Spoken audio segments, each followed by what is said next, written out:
Welcome, everybody. Thank you so much for being here today. We are almost at the end of this season of Southern Jewish Voices. Our next guest is going to be Lisa Engel, and that is going to be April 23rd. So Wednesday at noon. Be sure that you register so we can have a plate of food for you. We're so excited today to welcome Asaf. I said I was going to do it right. Asaf Stein, to tell us about his story, interviewed by Margaret Norman. Thanks so much, everyone. Thanks, everybody. I'm so glad to be back with you all today. Just want to give a special thanks to Zoe for stepping in for me last time. I missed everybody last session, so happy to be here today, and we have a really great story to share, so we're going to jump right in. So you were born in Israel and moved to Birmingham at the age of 5, and I'll say that when we were picking guests for this spring, we really wanted somebody who had a sort of interesting story to share in connection with Israel. And so we're going to talk a lot today about, your background, your experiences, and going back to Israel as a young man too. So, but let's start at the beginning. Would love to hear a little bit about, your family context, what your parents were doing in Israel, your sort of early background in the country. Sure, sounds good. So everyone can hear me? It's good? So far. So my parents, my mother's Canadian, my father's American, was born and raised in Birmingham, my mother in Montreal. They individually moved to Israel about the same time, 1969, 1970. Not many American Jews, just to live on a kibbutz and live in Israel, and be chavutzim, like pioneers and farmers. And so they moved there independently and met each other on a kibbutz and got married and lived in Israel all total from about 1969 to 89, so about 20 years. And in, I think around 1980, they moved back to Toronto for a year and had helped organize a group to found a moshav, which a moshav is similar to a kibbutz. It's a farming community, slightly less collectivist, to found a moshav in the eastern desert of Israel called the Arava, just south of the Dead Sea. And so that's what they did in 1980, and found the moshav. And me and my brothers were born in Beersheba, but we were essentially born and raised there until we moved in 1989. And I'd love to hear a little bit about that experience. So, you come back to the States at the age of 5, and one thing that struck me a little bit when we were talking too, and maybe you'll hit on, is that, you came back to Birmingham at a time when many Jews were relocating from the former Soviet Union to the States as well, and so we talked a little bit about that. So tell us a little bit about your own story of coming to the States, maybe where it intersects with that history, and also, I guess, why Birmingham? Connect those dots for us. Right. Yeah. I mean, as best as a 5-year-old's recollection is. Yeah. Yes. We really left for financial reasons. When we arrived, my parents had essentially were penniless. They used all their money just for the plane tickets. So we got here and, immediately welcomed by the Jewish community, as you would expect. I think the BJF even put us up in a house that they paid the rent for, at least initially, in Mountain Brook, and our across the street neighbors were Yossi and Frumi Posner. Fantastic neighbors. And as you said, a lot of the Soviet Jews were leaving the Soviet Union at the time, so we were probably just a few months ahead of them.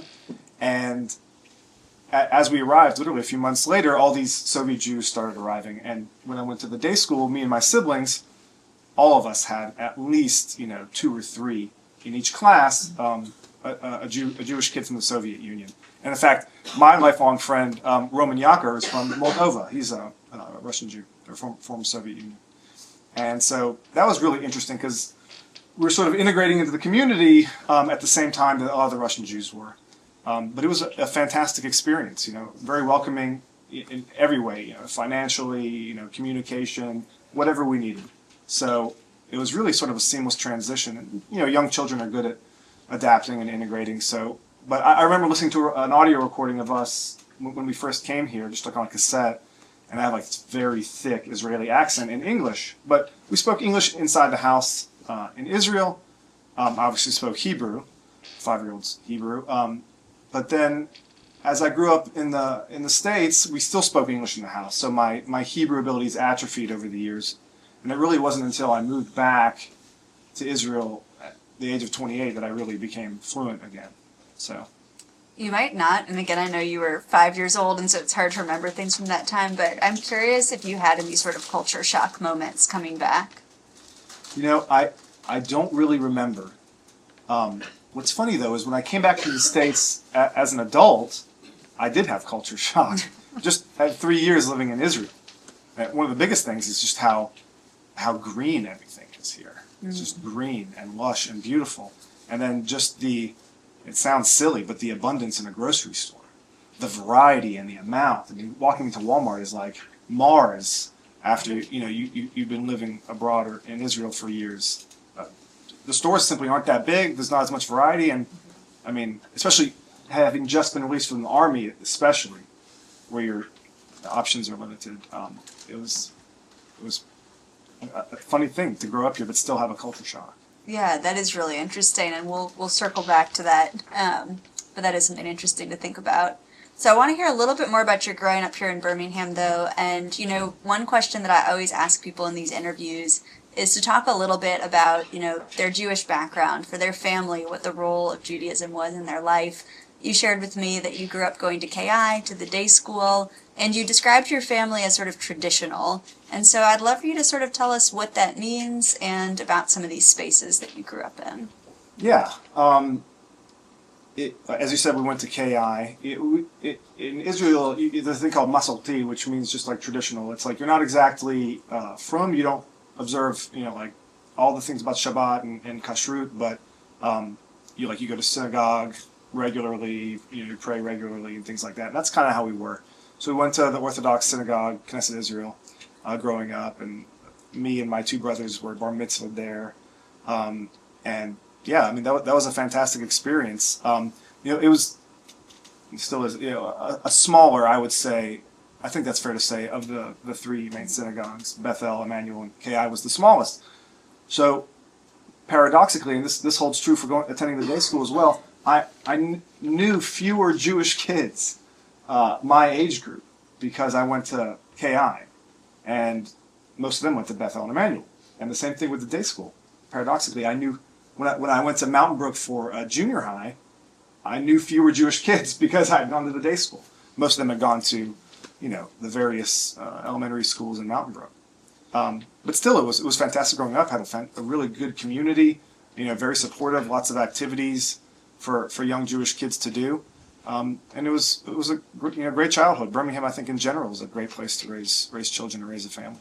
Tell me a little bit more about the importance of the day school to you, because I know we have some day school people in the room. What are some of the ways that you feel like going to the day school shaped you growing up? Yeah, certainly. I mean, I think, it was definitely a fantastic secular education, secular curriculum, because when I got to Mount Brook Junior High, it was like, easy peasy.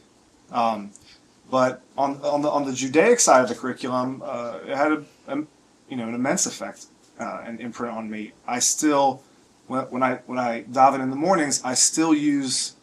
You remember the Siddur Shiloh? It was a blue siddur that I got, I think, first grade. I can't remember the first grade. First grade. So I still pray with that same siddur that I got from first grade, and so just all of it. I mean, it really left an impression on me. Just the importance of having a Jewish identity and your Jewishness, and now it's sort of, when you grow up, you realize how that sort of manifests and how it becomes your responsibility to carry that on. But certainly made an impression. And what was it like transitioning to Mountain Brook from the day school? It was pretty easy. Like I said, from a scholastic standpoint, it wasn't challenging. But a young kid, you're trying to make new friends, but it's easy. You make new friends. You talk to people, and make friends and integrate pretty easily. So I really didn't find it that challenging. But I kind of want to transition us towards your journey getting to Israel, which I think our audience is going to learn is actually quite a story, even the process of sort of getting there, and that there were some stops and starts along the way. But before we do, I want to sort of ask, I guess I'm curious, like growing up, did you always have in your head that you would like to go back to Israel to live at some point? Like, when did you sort of start to feel that way? And I know that you said that during that time that you're growing up, you actually don't go visit at all. So I'm trying to think how to frame this question, but I guess I'm curious, like, where Israel sort of is in your identity growing up. Yeah, it's interesting. I mean, the short answer is no. I mean, growing up, I really didn't think about, moving back to Israel at all.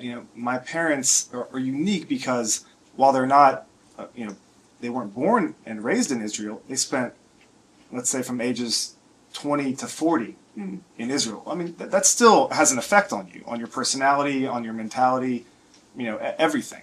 And so they were kind of oddballs in that regard because they had these dual cultural influences on who they were. And then so that trickles down to their children as well. I mean, even small things like the way they pronounce stuff.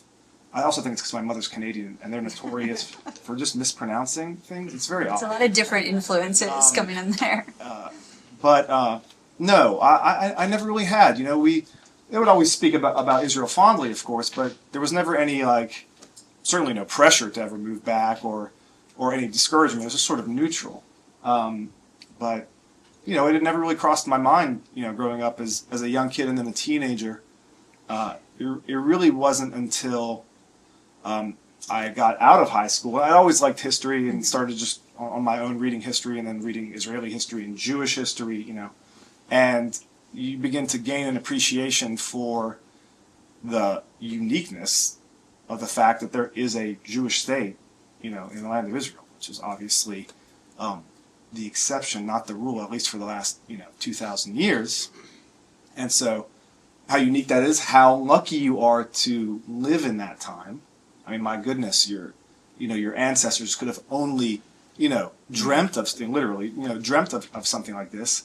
And then I get a chance to participate in it. So I started developing this appreciation for how wonderful and unique that is. And then in conjunction with my, personal history with Israel, having been born there and raised till the age of 5, also calling back to my roots in that regard. And so started getting very interested in it.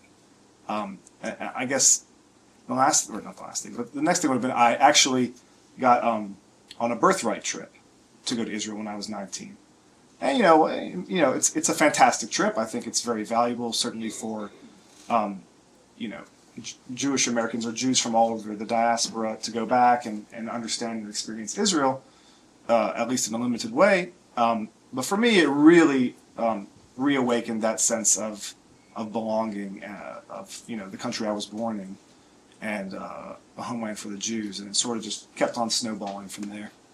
So I have to say, the thing that really struck me, and I want you to sort of trace your journey from the beginning of sort of redeveloping this interest, learning about history, going on Birthright, to really years later actually moving to Israel. So tell us a little bit about that journey, and I guess the thing that really struck me was to what extent you held on to that dream, even when it started to feel sort of further away. Yeah, so I suppose it was sometime after that, sometime after I was 19 when I went on the trip. So I was doing my undergraduate degree at UAB, and I sort of made the decision, okay, I'm going to go move back to Israel to live after I finish my bachelor's degree. And so I thought, okay, well, I mean, if you're going to move back there, you were born there, you have an Israeli name, it's not right to go back there and live and be the beneficiary of the security apparatus without contributing to it in some way, especially if you're an able-bodied man or woman, and so I was like, made the decision, okay, I'll go back there to live, but I think I'll also join the army. So you finish undergraduate when you're about 22, so that's reasonable, even though Israelis are conscripted into the army at the age of 18. You'd be a little older, but it's not unheard of, not that uncommon.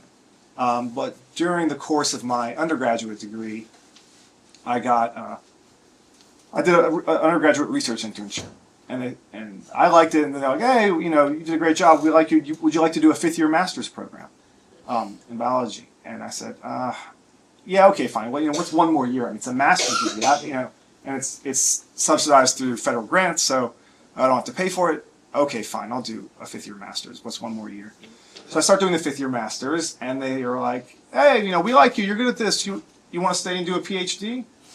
And so I had to it was a very difficult decision, because it would have been technically another 3 years.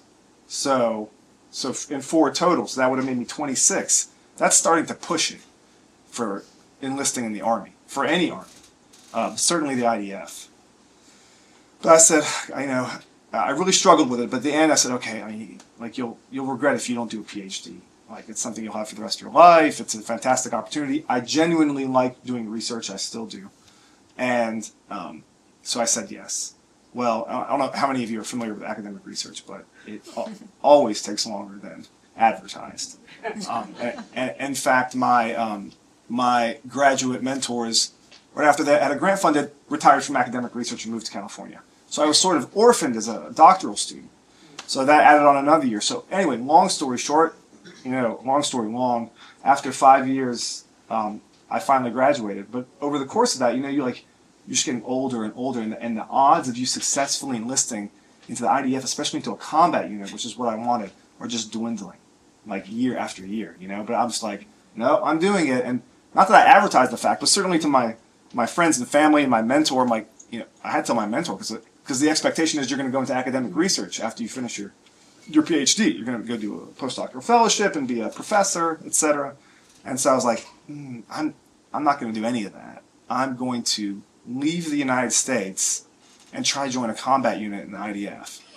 People are, it doesn't compute. It sounds insane, and maybe it is, but especially you're going to meetings and people are all these august institutions in the United States are offering you jobs. Would you like to come be a researcher here or there? And you're saying no, and so it instills some doubt in you. But if you got your eye on the prize and something I really wanted to do. And plus I had told myself, most importantly, but certainly my friends and family, this is what I'm doing. And so at the end to be like, it's too late. Oh, never mind. The thought never entered my mind. Because at the very least, had I moved back to Israel and failed at enlisting in the Army, I'd still be living in Israel, which was my main goal. The Army was secondary, close second, but still secondary.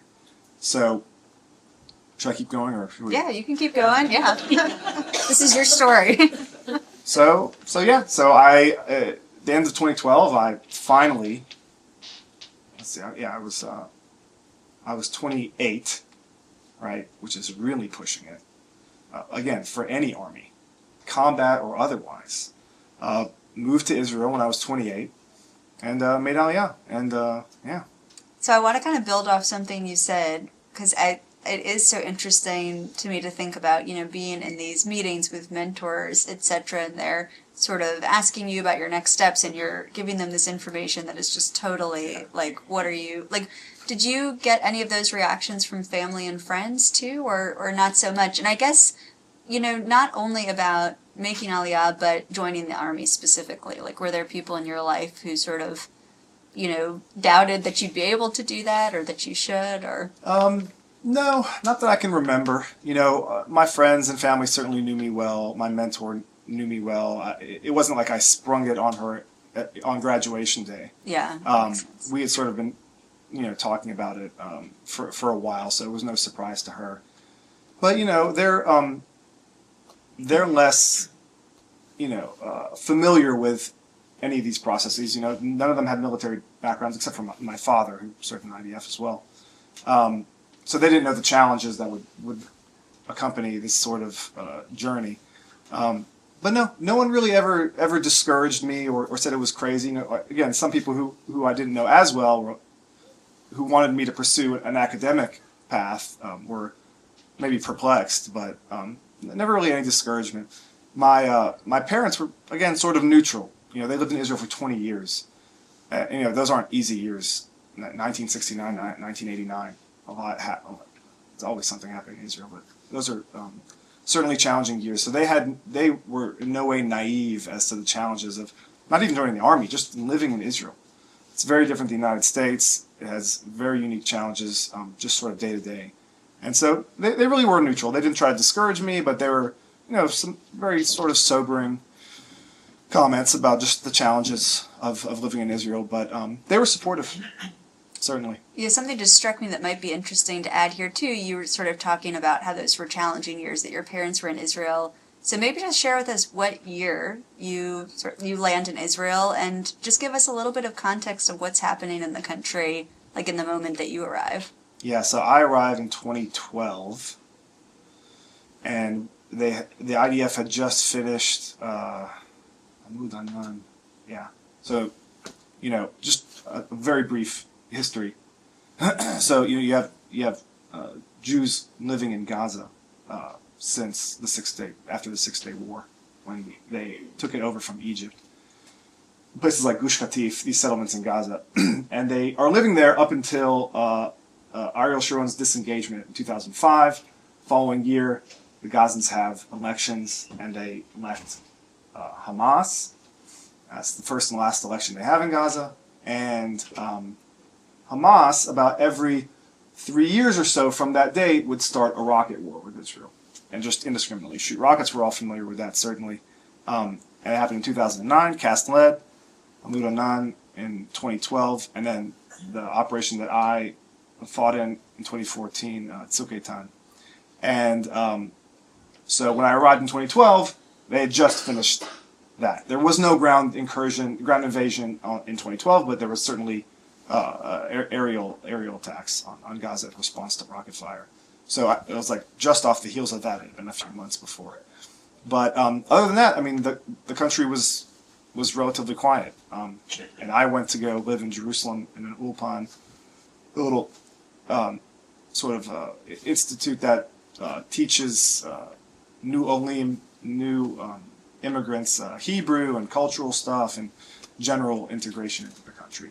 So that's kind of... I might actually just, I'm cognizant too that we might have people listening to the video who aren't as familiar with some of these terms. Can you even just tell us what it means to make aliyah and what that sort of specific term, what that term is that we're using? Yeah, aliyah literally means ascent in Hebrew.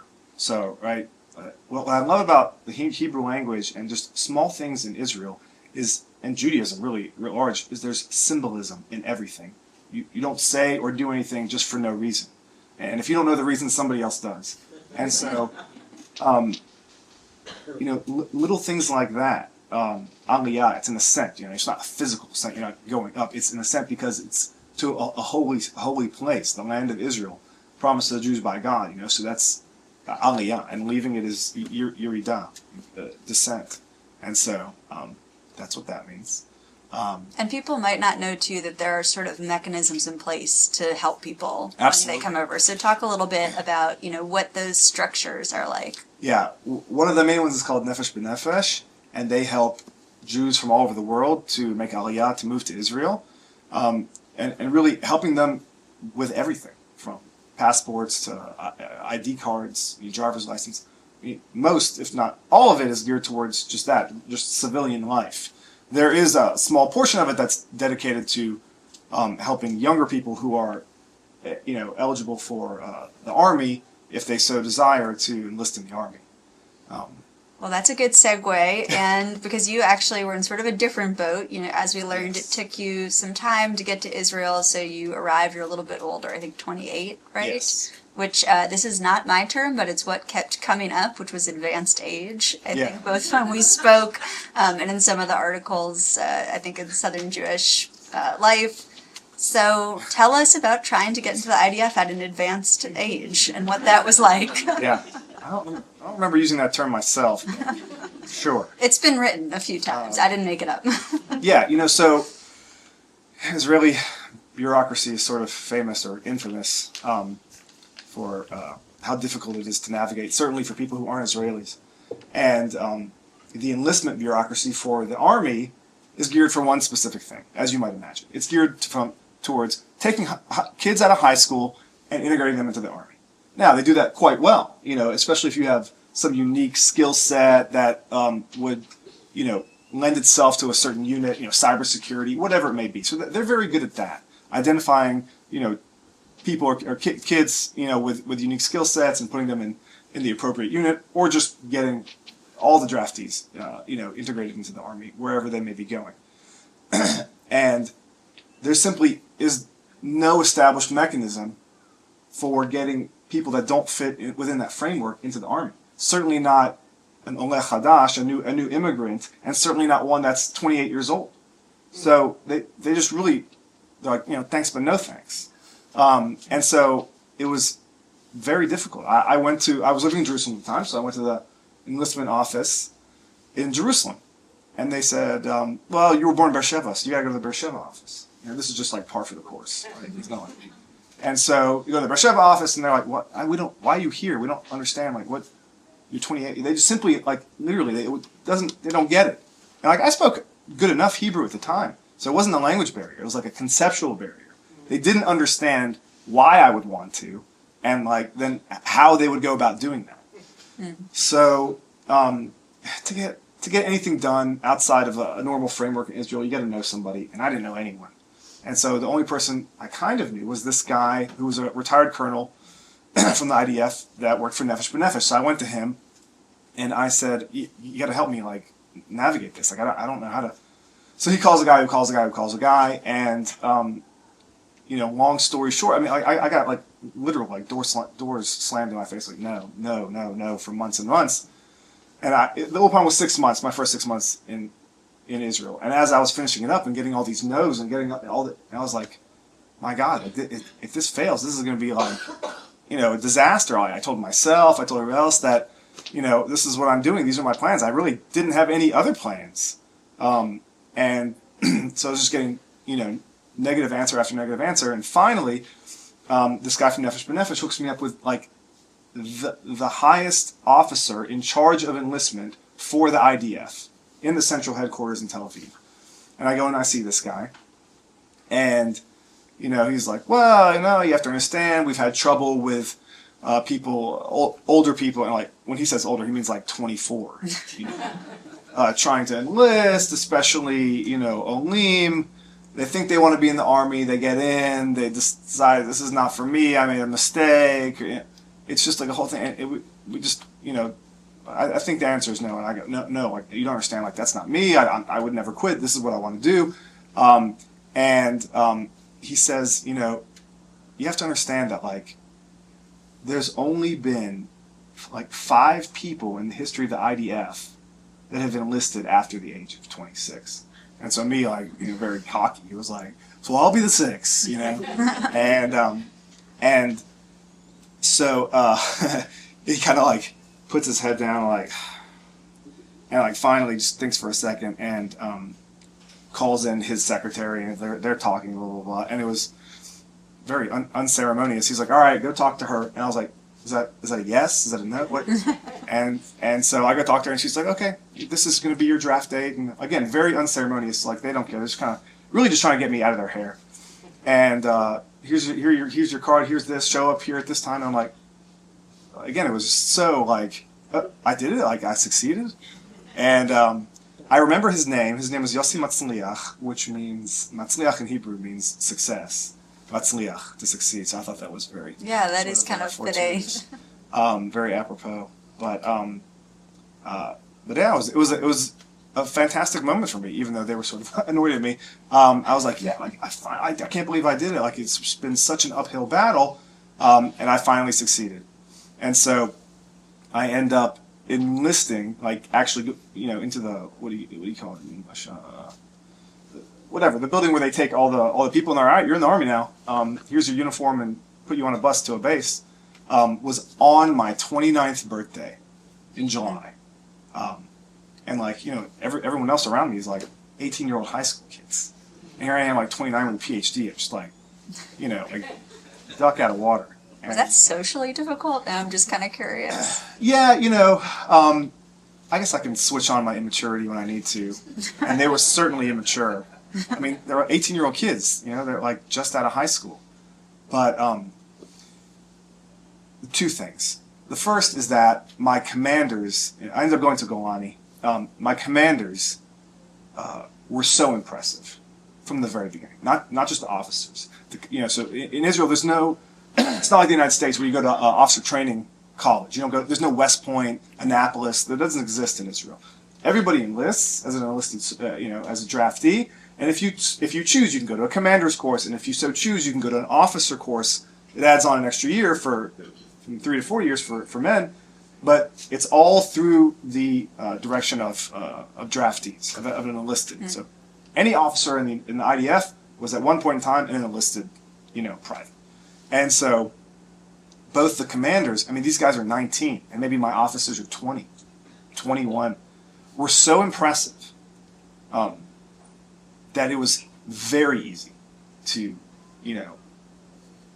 take orders from them and commands from them. It was never an issue, ever.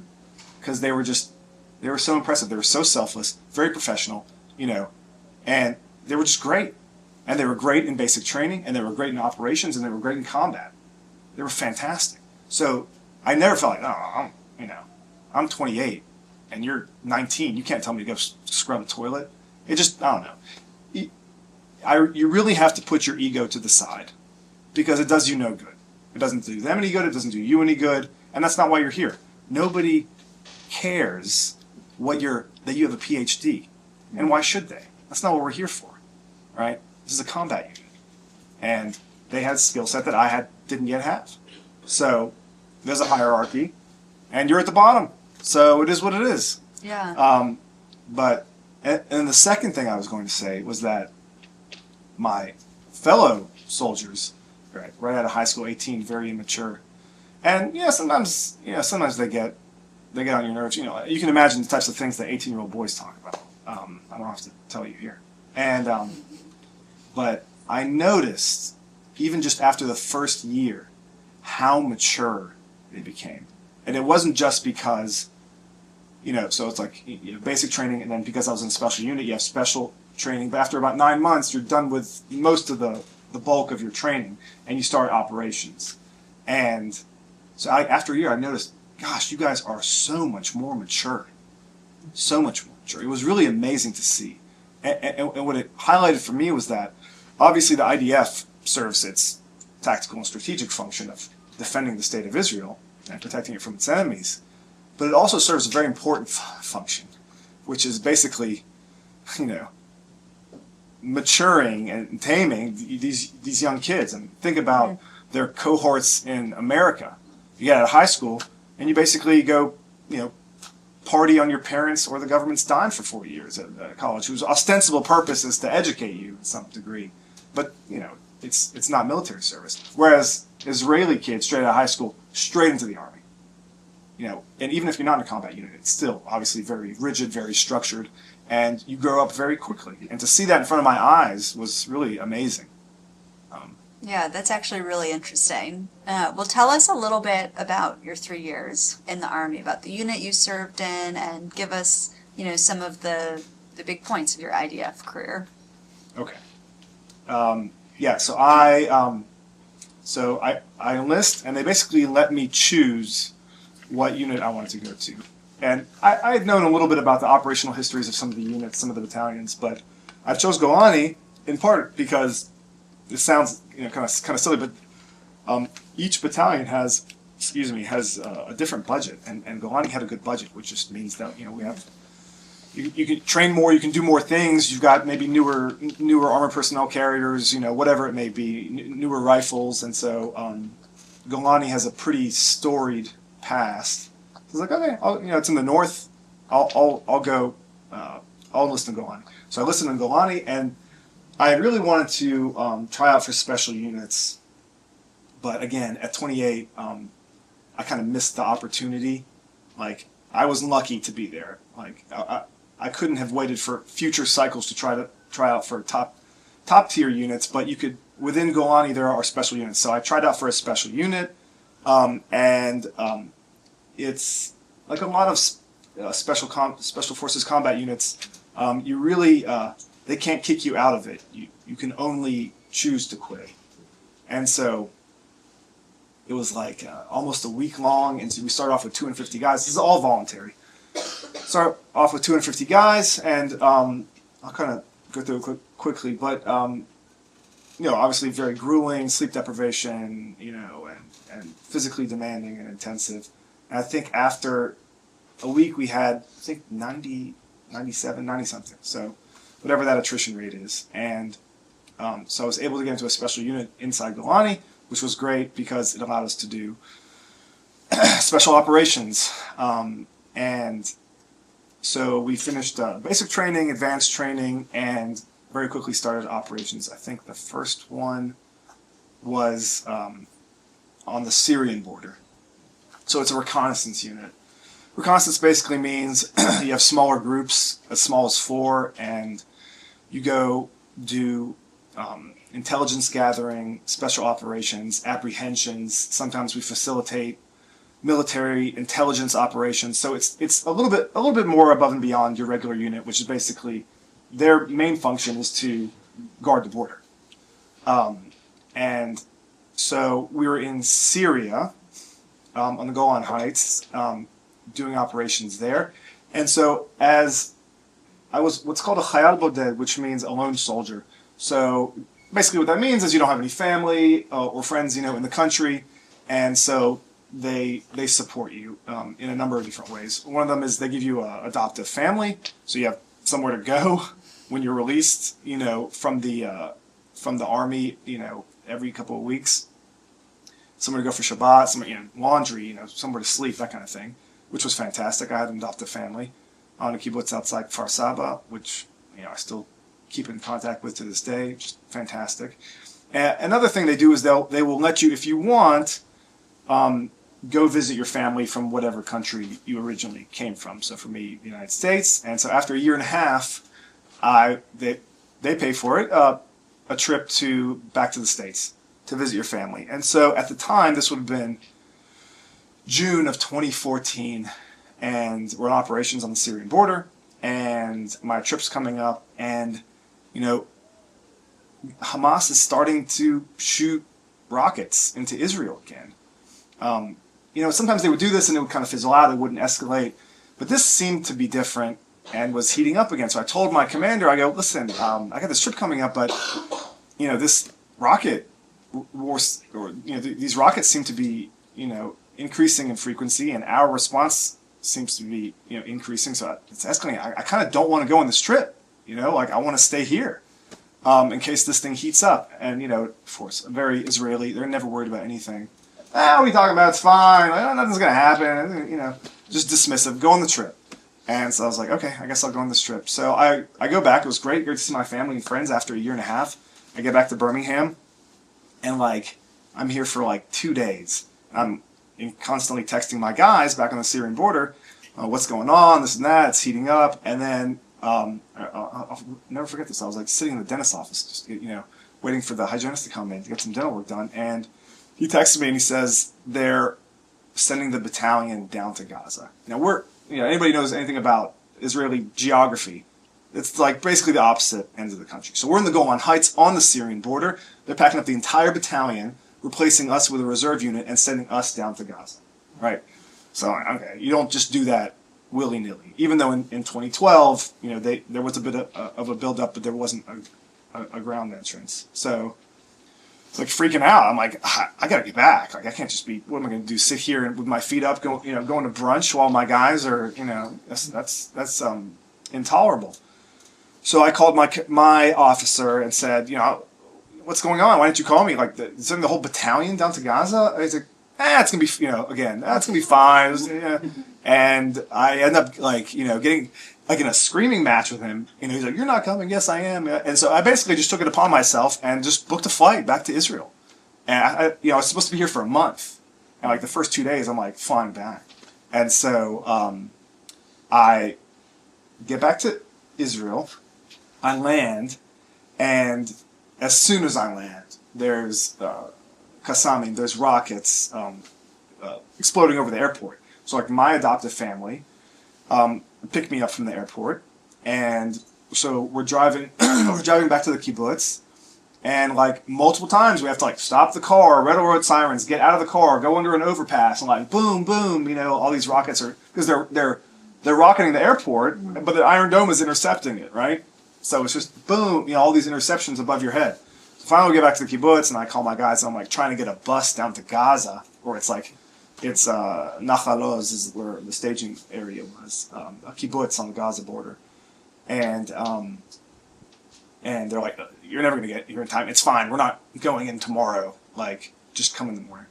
So I finally get down there in the morning, because you got to get all your gear. You have to get your rifle. You have to get all these things, You have to prepare. And so finally get there, meet up with my unit, and 2 days later, I think, was the ground invasion in 2014. And so we go in and into Gaza, and we are there for roughly 6 weeks or so until the first ceasefire occurred. And so sort of intense urban warfare combat in the sector that we're assigned. And I actually remember being in one of the armored personnel carriers one night and just looking at my watch, which has the date on it, and I go, oh gosh, it's my birthday. And I turned 30 in Gaza. And that was a fun experience. But it's just like one of those things, whatever, you're in the middle of combat, you're not thinking about, really anything else except for doing your job. And it's just like, oh gosh, it's my birthday. And I didn't do anything for it. It wasn't any kind of party. You're like literally stuffed in like sardines into an armored personnel carrier. But so then we finished that, and then we come out after about 6 weeks, and you get to like call home, let everyone know you're okay. And I also remember, like, again, so much credit to the Birmingham Jewish community. Are like so supportive. Specifically Oren Azrod and Michael Duvdevani. I mean, just eternally grateful of them. Just really amazingly supportive. I think I saw a picture on the same Southern Jewish Life article that called you of advanced age of the day school kids. Yeah, the day school with kids. The banner. Yeah. But all the Duvdevanis, in fact, because I had been staying with their parents and their brother, who lived in Moshav Talmei Yosef, just across the street from the Gaza border. So I saw them right before the entrance into Gaza, and then right after too. But they were just fantastic the whole time. But the entire Jewish community was, and supportive of my family that was living here as well, my parents. Well, that brings us kind of full circle, because you do come back to Birmingham. So sort of connect that dot. When do you come back, and what's it like coming back? Yeah. You started to tell us a little bit about some of the culture shock, but yeah. So we fight in Gaza, but that's not the end of my service. We end up our unit ends up doing operations a little bit on the Lebanese border, and then to finish out my service in Judea and Samaria, doing counterterrorism operations inside and near Shechem in Judea and Samaria. And so that was really one of the most intensive parts of my service, because it was just like every other night a different operation. So it was this very intensive operational service at the end, and then to go from that to just like civilian life, it's just kind of like a bit shocking. So you kind of have to adjust to that, just like simple things like, what clothes am I going to wear today? You've been wearing the same uniform for whatever, two plus years.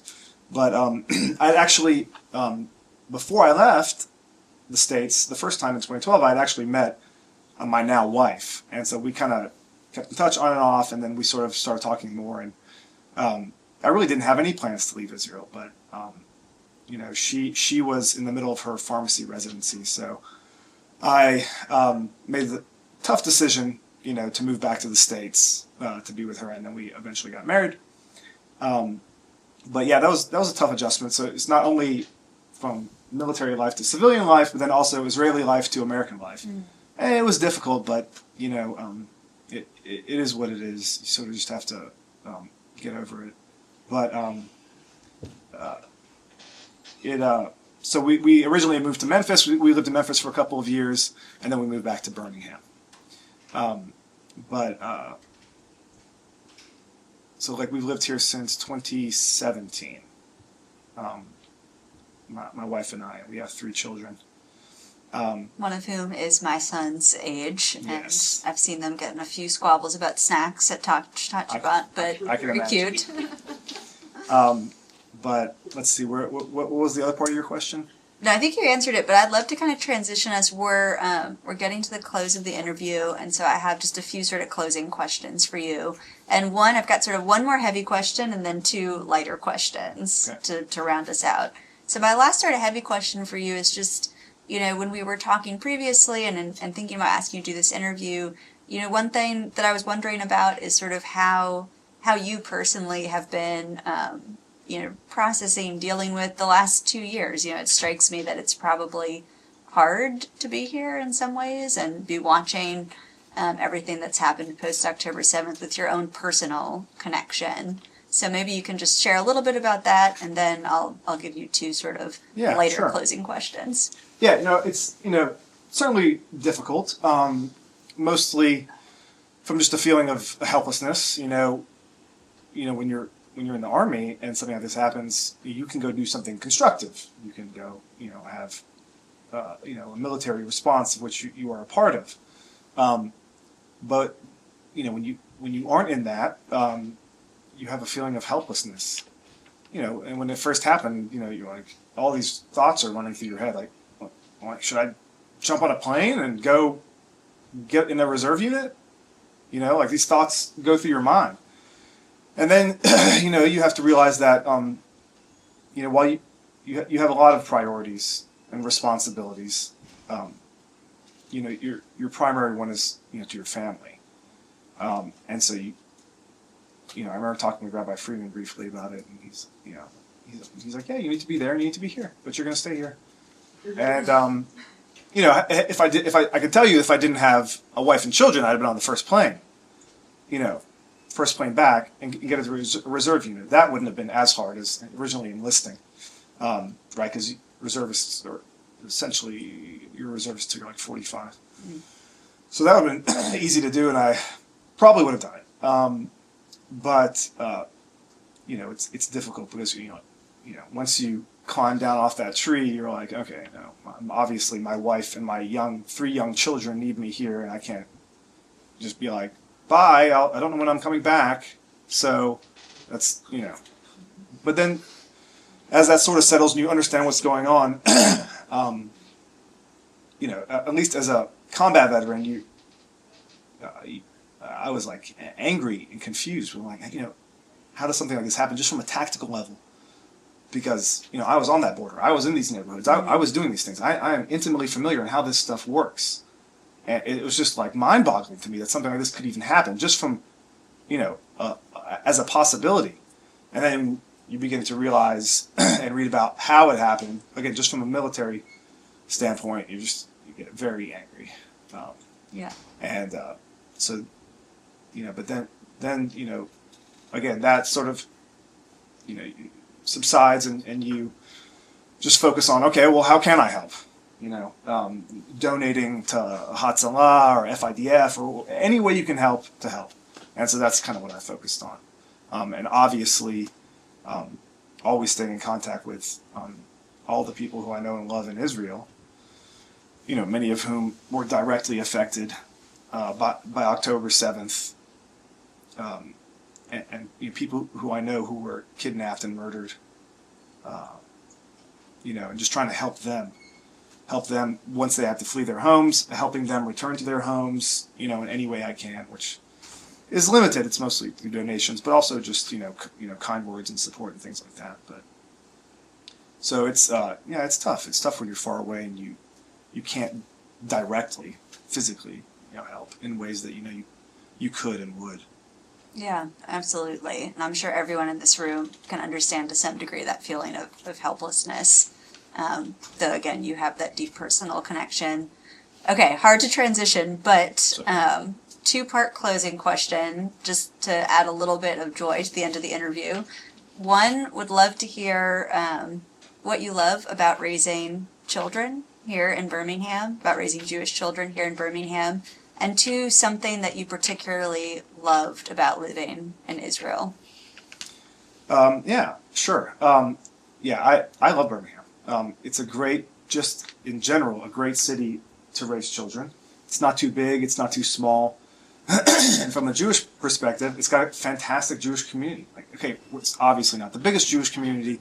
I remember Memphis being a little bit bigger, and certainly, the other surrounding Jewish communities like Atlanta are obviously much bigger. But I think we punch above our weight class.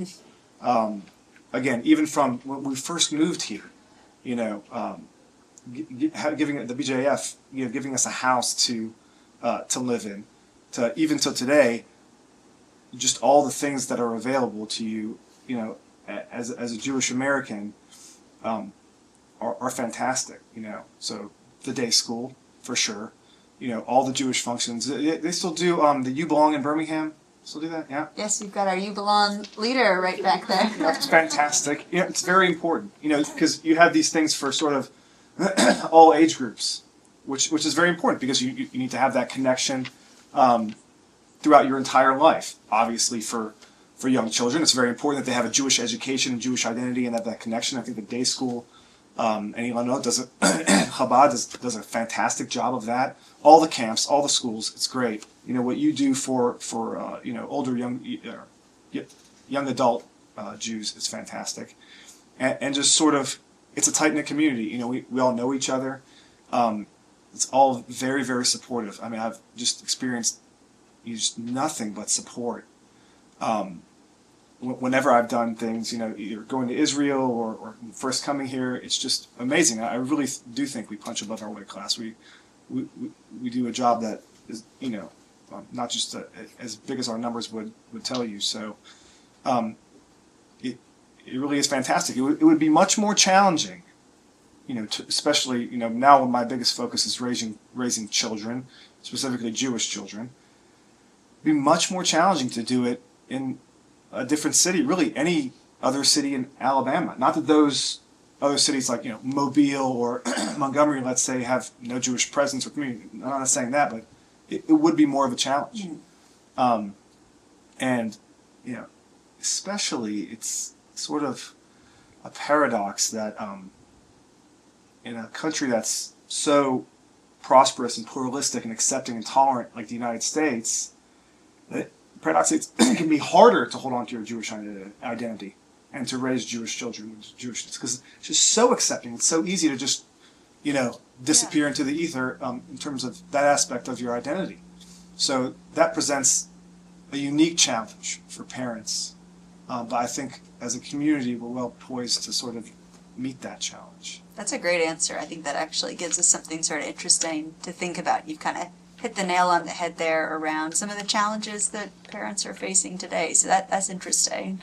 And last part of my question, what's one thing you loved about living in Israel? Yeah, Israel. I mean, again, I would just say that, if it weren't for having met my wife, I would definitely still be living in Israel. I absolutely love Israel. I love everything about it, but the biggest thing, I suppose, off the top of my head is it's like an entire country that's like a small, tightly knit neighborhood writ large. It's like everybody knows everybody. Oh, I'm from some small moshav in the middle of nowhere. Oh yeah, I know that moshav. I know where that is. Oh yeah, I know that person. Everyone. It's like everyone knows everyone. Everyone is so helpful. It's like this one, large, millions of people, large community. But it might as well be one city block, how tightly knit it is. And it manifests itself in all kinds of ways, like hitchhiking, it's something I would never do in the United States on both sides, like be the hitchhiker or pick up. But the few times I drove, I usually wasn't driving a car, but when I did, I picked up hitchhikers all the time. How interesting. And the same thing, people pick me up. People are just so outgoing and always, want to help you to a fault. Oftentimes they're nosy and want to get in your business, especially if you're single and 28. Literally, I think, I'm a pretty private person, and unfortunately, my exploits have sort of prevented me from being as private as I would like. Also in Israel as well. And so they would write an article about you, and then like literally, every girl's mother for like whatever 200-mile radius is like calling up my kibbutz mother and being like, I don't care if he has a girlfriend, my daughter is better than her. Like it's just like insane, right? But and you laugh at it and it's silly, but it's really great because it's like everyone looking out for everyone else. Like, again, like if you're in your mid-20s and you're not married, there is immense social pressure to get married that simply doesn't exist in the United States, I mean, like, and the fertility rates in the respective countries, bear that out, I think Israel, of any sort of Western country, has probably the highest fertility rate of any Western country, whereas most of Western countries and Asian countries are below replacement. And part of that reason is this social pressure to like, it's something joyful to like get married and have kids and all this stuff. It's fantastic. And while I can sometimes feel obtrusive, and I suppose it is, it really is a positive thing. Sounds like we can give a lot of credit to moms in that situation too. Absolutely. And so, and after the Gaza war in 2014, you're just finally going home to your kibbutz, and from the train station to home, they wouldn't let you pay for anything. I go and get a cup of coffee, no, you're not paying for it. I'll go in to get this, no, you're not paying for it. Haircut, no, you're not. Like they wouldn't let me pay. So it's just like things like that, I'll never forget it. It's just like it's like a tight community like this, but scaled up to the same personal level up for 7 million Jews. Yeah, I was going to say I can see the sort of supportive through line through the two communities that you lived in. So that's kind of cool to see how those answers connect. And well, I know that we've gone a few minutes over. I hope everyone feels like it was worth it. I definitely feel like the story was worth sort of finishing. So thank you for your time today. Give a round of applause.